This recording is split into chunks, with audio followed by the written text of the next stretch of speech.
कोई नहीं लगते क्या आपके? हम क्या पाकिस्तानी है, दूसरे देश के हैं क्या? ये हम आज खड़े हैं यहाँ पे से ये सवाल पूछ रहे हैं कि तो हमारा इस देश के लिए, सरकार के लिए कुछ नहीं है।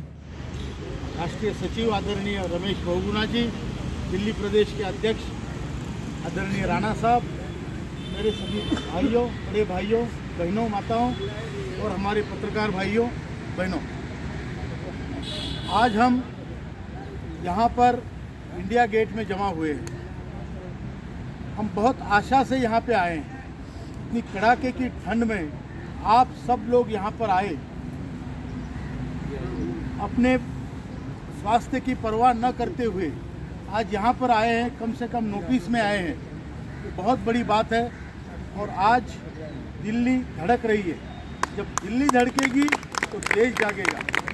आज पूरे देश में हमारा आंदोलन बहुत विस्तार से फैल रहा है और बड़ी संख्या में लोग, बड़ी तादाद में लोग इस युद्ध में, इस न्याय की लड़ाई में शामिल हुए हैं। आदरणीय वीरेंद्र सिंह जी ने बहुत बड़ी बात कही। उन्होंने मेरे बारे में कुछ ऐसे शब्द कहे कि जो शायद मैं स्वीकार न कर पाऊँ। मैं आपको बता दूं, मैं कोई बनता हूँ। भगवान राम को वनवास हुआ था, लक्ष्मण को नहीं हुआ था, लेकिन लक्ष्मण उसके साथ, राम के साथ वनवास में गया। 14 साल राम की हर लड़ाई लक्ष्मण ने लड़ी। ऐसा छोटा भाई होने का भाग्य आप मुझे दे दो। मैं आपका लक्ष्मण हूँ और उसी में मैं खुश हूँ। कि आप कुर्सी के लिए कर रहे हो क्या? तो मैंने उनको बोला, कुर्सी क्या होती है? उससे बड़ी कुर्सी क्या हो सकती है? के लिए है जो हमारे माँ बाप है, जिन्होंने, ये विश्वकर्मा है इस देश के, जिन्होंने देश को बनाया है और जिनको इस सरकार ने उल्लू बनाया है। जिन्होंने देश को बनाया, सरकार ने उनको आज ये स्थिति कर दी है कि ना घर के रहे ना घाट के। आज हम अपने पैसों के लिए नहीं, पैसा तो हम क्या मांग रहे हैं? 7,500 महंगाई भत्ता, 2 लोग जी पाएँ, इतना ही हम मांग रहे हैं। कोई ब्लैकमेलिंग नहीं कर रहे हैं, क्या दिखाने की कोशिश नहीं कर रहे हैं। भाई हमारा हक मांग रहे हैं, पैसे जमा किए हमने। आज हमारी घर में कीमत नहीं है। 1,000 रुपये लेके आने वाले की घर में क्या कीमत है? आज हमारी कीमत उस झाड़ू पोछे जैसी है कि हमारा झाड़ू लगा लिया और कोने में रख दिया, पूरा हमसे पोछा मरवा लिया और उसके बाद निचोड़ के टांग दिया। चाहते थे तो हमारी घर में इज्जत थी, समाज में इज्जत थी। आज हमारी इज्जत का पूरी तरह से फालूदा कर दिया इन्होंने। और इसके लिए हम खड़े हुए हैं। हम अपने वजूद के लिए, अस्तित्व के लिए, आइडेंटिटी के लिए खड़े हुए हैं। हम इस देश के बुजुर्ग हैं, कोई भी हमें लांग के नहीं जा सकता, ये हम दिखाना चाहते हैं।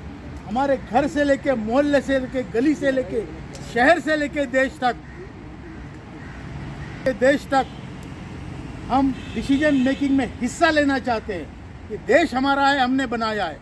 आप हमें इग्नोर करके देश नहीं चला सकते। आप हमें कूड़े कचरे में फेंक के देश को स्वच्छ नहीं बना सकते। हमारा देश है, जैसे जितना आपका है उतना हमारा है, हमारे बाप का है।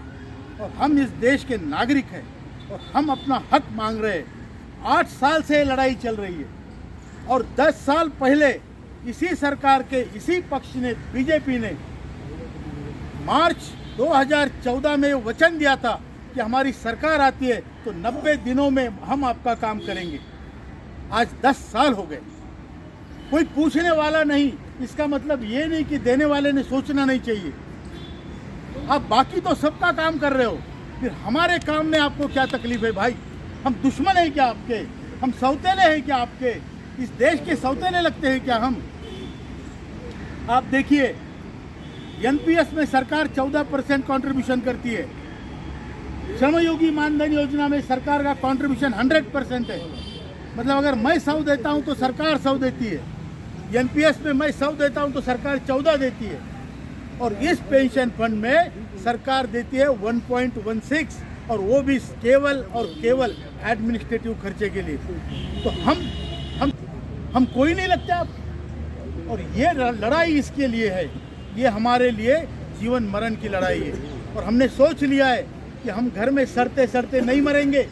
मरेंगे तो ऐसे ही, जो आज राज कर रहे हैं, कोई भी हो, किसी भी पद पे हो, ये भी अमर नहीं है। दुनिया में कोई अमर नहीं है, हम भी नहीं है। लेकिन अगर हमारा काम नहीं होता है तो हम अपने आप को तो मिटाएंगे, लेकिन आपको मिटाने के बाद मिटाएंगे। नहीं, हम कोई राजनीतिक लोग नहीं है, हम किसी को धमकी नहीं दे रहे, हम अपना काम का महत्व बता रहे हैं। हम ये बता रहे हैं कि आपकी जिम्मेदारी बनती है सरकार होने के नाते कि हमारी तरफ देखें।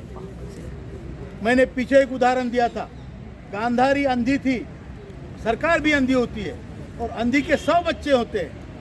जो लास्ट दूर दराज का बच्चा ईपीएस का पेंशनर रो रहा है, वो माँ उस तक पहुंच नहीं पाती। बीच में दुशासन बलाढ्य बच्चे वो आके फिर उसका दूध पी लेते हैं, फिर हम भूखे ही रह जाते हैं। तो ये आखिरी बच्चे का अंत्योदय कब होगा भाई? कब हमारी तरफ देखेगा सरकार? कब हमारी तरफ देखेगी सरकार? ये सवाल लेके हम आज यहाँ पे है। हमारे वीरेंद्र सिंह साहब ने पूरा आपको बताया है, पूरा तारीख वाइज उन्होंने बताया कहाँ क्या हुआ है। कोर्ट के पास निर्णय गया, कोर्ट का निर्णय को इन्होंने गलत तरीके से पढ़ के गलत तरीके से फैसले करने लगे। जो हमारा सीधा प्रश्न है, 7,500 महंगाई भत्ता, मेडिकल फैसिलिटीज़ फॉर ऑल, वो भी अच्छी मेडिकल फैसिलिटीज़ मिलनी चाहिए। जिसको 1,000 पेंशन है या उससे कम है, जो 36 लाख लोग, उनको कम से कम 7,500 महंगाई भत्ता मिलना चाहिए। और उसके ऊपर जिसको पेंशन है उस हिसाब से उनकी पेंशन थोड़ी बहुत बढ़ोतरी उसमें होनी चाहिए। ये हमारी मांग है। सुविधाएं होनी चाहिए, कोर्ट का जो नियम होना चाहिए। और जो ब्यूरोक्रेट जो गलत फहमी में है, मैं कई बार आपको बताता हूँ, हमारे बुजुर्ग बताते थे कि ज़्यादा पढ़ा लिखा होने से ज्ञान नहीं प्राप्त होता, समझ नहीं प्राप्त होती। समझ प्राप्त होने के लिए ज़मीन से जुड़ा रहना पड़ता है। और आज जो लोग सरकार को बरगला रहे हैं, हम जानते हैं कौन बरगला रहे और कौन बरगल रहे हैं, हम जानते हैं। वो लोग बता रहे हैं कि कोर्ट के निर्णय के हिसाब से पेंशन बांटेंगे तो सत्यानाश हो जाएगा। कुछ नहीं होगा। आप अगर 7,500 महंगाई भत्ता डिक्लेयर करेंगे एक साथ, कोर्ट का ऑप्शन और option A higher pension, option B minimum pension, पूरे लोग सिर्फ मिनिमम पेंशन 7,500 रुपया और महंगाई भत्ता लेंगे, क्योंकि उसमें डीए है। हायर पेंशन में डीए नहीं है। हायर पेंशन में पैसा भरना पड़ता है। हम बूढ़े लोग हैं, आज पैसा भरा के कल मरमुरा गए तो गए हमारे पैसे। हम जानते हैं ये जो हिसाब कर रहे हैं गणित का, ये गणित जानते हैं, ये सोशियोलॉजी का हिसाब नहीं कर रहे हैं, ये न्याय का हिसाब नहीं कर रहे हैं। केवल गणितों से देश चलता तो फिर गणितज्ञ इस देश को चला रहे होते। इसलिए हम बता रहे हैं कि आज की तारीख में ये आप लिख लीजिए, 7,500 महंगाई भत्ता अगर आप देंगे तो हायर पेंशन का आपका मामला कोर्ट से बिल्कुल खारिज हो जाएगा, अपने आप हो जाएगा। लोग जाएंगे नहीं उस तरह। बहुत कम परसेंटेज के लोग जाएंगे जो दिखाना चाहते मैं बड़ा अधिकारी हूँ, मेरे पास 40 लाख रुपए भरने को है, वो भरे। बहुत कम लोग। तो इसीलिए ये मुद्दा बहुत ज़रूरी है कि 7,500 महंगाई भत्ता, इसमें आपने कंजूसी की तो आप कोर्ट में के चक्कर काटते काटते इनको भी मारोगे और आपकी साख भी ख़त्म करोगे। मैं कहता हूँ सरकार को 2 चीज़ें मैं बताना चाहता हूँ, आदरपूर्वक बताना चाहता हूँ कि आपकी जिम्मेदार पार्टी ने दिया हुआ वचन आपको निभाना है। ये मौका है आपको। इस मौका अगर आप चूक गए तो लोग समझ जाएंगे कि आप बोलते क्या है और करते क्या हो। ये आपको मौका है। ये इलेक्शन से पहले जो आपने मार्च 2014 में जो यूट्यूब पे अवेलेबल है देखने के लिए, प्रकाश जी जावड़ेकर आपके प्रवक्ता थे, उन्होंने बोला था। अगर उन्होंने ये बोला है तो आज तक 10 साल में आप कर नहीं पाए, आज अभी कर दो। दूसरी बात, हमारे आदरणीय प्रधानमंत्री जी ने हमें 2 बार वचन दिया है, गारंटी दी है कि मैं आपका काम करूंगा, आपका प्रधान सेवक। तो आज ये घड़ी आई है, ये आपकी परीक्षा है कि आपकी गारंटी कितनी सही है और कितनी गलत है। आज आपके सामने ये परीक्षा की घड़ी है और ये बुजुर्ग लोग इस सरकार की परीक्षा ले रहे हैं।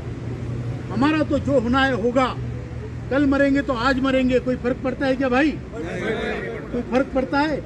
जिल्लत की जिंदगी जीने से अच्छा इंसानी होनी चाहिए। बराबर है कि झूठ है? राम को हम भगवान मानते हैं, राजा तो उससे भी बड़े हो गए, उससे अमीर राजा नहीं थे क्या भगवान राम से थे? लेकिन हम भगवान राम को राम मानते हैं क्योंकि वो वचन निभाते थे, एक वचनी थे, एक पत्नी थे, ये उनकी साख थी और उन्होंने इसीलिए चीर वाले रावण को हराया था। तो हम राम को भगवान इसलिए मानते हैं कि वो एक वचनी थे। आपने 2 बार वचन दिया है, अब हम चाहते हैं कि ये परीक्षा की घड़ी में आप उतरे, खरे उतरे। हम देश के लोग चाहते हैं कि हमारे प्रधानमंत्री जी को राम के जैसे इस बार हमारा वचन निभाए और हमें राम के, श्री भगवान राम के श्री अयोध्या में प्राण प्रतिष्ठा से पहले, ये हमारे अरविंद जी का शब्द है, मैं यहाँ दोहराना चाहता हूँ, हम भगवान राम के प्राण प्रतिष्ठा से पहले श्री अयोध्या में हमारे प्राण और हमारी प्रतिष्ठा का जतन आदरणीय मोदी जी करें। और अगर सब नहीं होता है तो 26 जनवरी के पहले पहले हमारा काम होना चाहिए, नहीं तो 30 जनवरी से कितनी भी ठंड हो फिर हम मरने के लिए आएंगे। तब मैं कहता हूँ कि बाद में हमें आश्वासन पे काम नहीं चलेगा, या तो हम पेंशन लेके जाएंगे या उनको हमारी आर्थिक उठानी पड़ेगी। हम लड़ाई जिगरबाज लोग हैं हमारे, जो इस लड़ाई में खरे उतरेंगे। अब हम देखना चाहते हैं कि ये लोग अपने वचन में खरे उतरते हैं या नहीं उतरते हैं।